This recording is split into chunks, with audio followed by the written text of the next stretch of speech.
Serbia has been rocked by its biggest wave of protests in decades. What began as grief and anger over a deadly building collapse has spiralled into a nationwide movement against corruption, government negligence and police brutality. From student sit-ins to mass marches drawing hundreds of thousands, the demonstrations are now testing the strength of President Alexander Vucic's rule and the patience of those demanding real change. So let's break it all down in summary. Serbia has been engulfed in persistent anti-government protests since November 2024, initially sparked by the tragic collapse of a railway station roof in Novi Sad, which claimed the lives of 16 people. The disaster became a powerful symbol of alleged state corruption and negligence, provoking widespread anger and grief across the country. What began as student-led tributes soon evolved into daily nationwide demonstrations, with participants including students, teachers, farmers and workers organising symbolic 15-minute silent protests at 11:52, marking the exact time of the collapse. As the weeks passed, the protests swelled into the largest in Serbia's recent memory.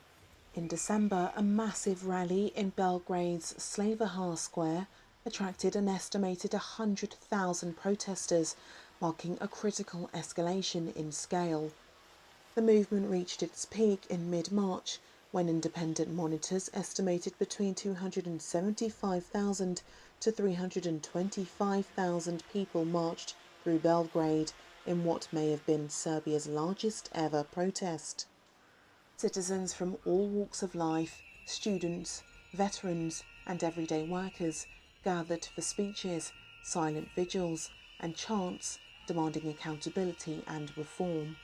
The authorities' response vacillated between limited concession and increasing repression. Initially, the Prime Minister offered his resignation, framed as a step to de-escalate tensions. This high-profile departure followed growing demands for transparency in the investigation of the Novi Sad incident. Even so, many protesters viewed it as insufficient, insisting on deeper systemic change rather than symbolic gestures. Protests were overwhelmingly peaceful for months until mid-August, when clashes erupted across several cities, including Belgrade, Novi Sad and Veljevo. Demonstrators set fire to offices of the ruling party, accusing the government of corruption and suppressing dissent. Police responded with force, including tear gas and mass arrests, and numerous reports emerged of police brutality against civilian protesters. In one disturbing incident in Veljevo, a teenage boy was reportedly seriously injured after a violent confrontation with law enforcement. This hardline response only deepened public distrust. Student groups rejected calls for dialogue unless they were linked to an official election campaign, dismissing government overtures as preliminary theatrics. Opposition leaders remained sceptical of the dialogue proposed by the president. The movement also drew international scrutiny. The European Union, though slow to respond, called for peaceful resolution and respect for protest rights. Meanwhile, Russia framed the protests as foreign-backed colour revolutions and pledged support to Serbia's handling of the unrest, reflecting the geopolitical undercurrents shaping internal narratives. The protests escalated even within the halls of power. In March, opposition lawmakers dramatically disrupted proceedings in Serbia's National Assembly, deploying smoke bombs and flares in a rare legislative brawl that left several MPs injured. The disruption further illustrated the deep polarisation gripping the country. The scale and persistence of the protests suggests that Serbia is at a historical crossroads. Citizens have demonstrated remarkable resistance and organisation, especially students coordinated through university faculties and grassroots networks across cities like Belgrade and Novi Sad. This time, protesters secured widespread public support, with polls showing overwhelming backing for demands such as accountability, transparent investigations and fair elections. Faced with mounting unrest, the president introduced economic measures such as capping profits on consumer goods and regulating loan interest rates to calm inflation pressures.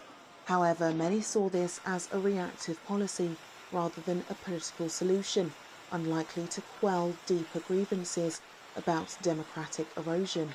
In late August, after nearly a year of sustained demonstrations, the president appealed for dialogue, with proposals to engage protest representatives in televised debates.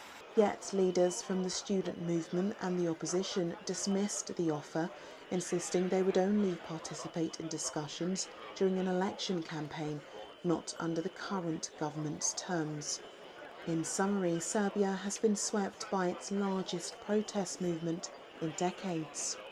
What began as a reaction to a fatal construction failure has transformed into a national outcry against corruption, authoritarian control and suppression of civil liberties. The government's concessions, including resignations and policy adjustments, have so far failed to meet rising demands for democratic reform. As the protests continue and tensions escalate, Serbia's future trajectory, whether deep-down political renewal or entrenched power consolidation, remains uncertain, standing at a critical juncture.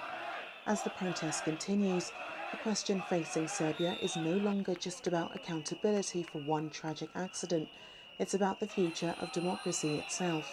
Will this movement force real reform, or will the government tighten its grip even further? One thing is certain, the voices on Serbia's streets aren't fading, and the world is now watching for what happens next.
And if you like this summary, like, share and subscribe.